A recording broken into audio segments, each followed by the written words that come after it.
Generally લોકોના માઇન્ડમાં એવું હોય છે, ઘણા બધાના માઇન્ડમાં એવું હોય છે કે પૈસા તમારું કામ યા તમારો જોબ યા તમારો બિઝનેસ બદલવાથી વધે છે, પણ એકચ્યુઅલમાં એવું નથી હોતું.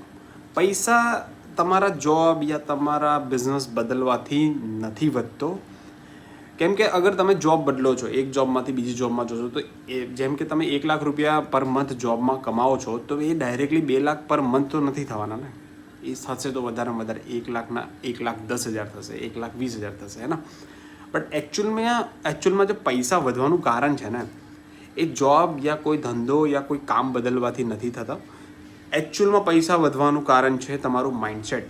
તમારું માઇન્ડસેટ બદલાશે ને તો ઓટોમેટિકલી તમારા પૈસા વધી જશે.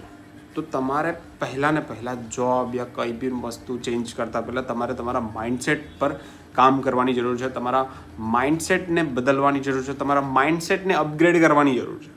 તો પૈસા તો ઓટોમેટિકલી વધી જશે. Thank you so much.